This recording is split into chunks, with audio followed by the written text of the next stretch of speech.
So one kind of official way that we use steganography is for digital watermarking. And that's to ensure that whatever you have is the real deal.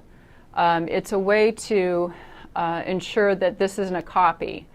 So when somebody creates, like a picture or some type of a product that needs to be verified that yes, this is real. It's not somebody else didn't create it to make it look real.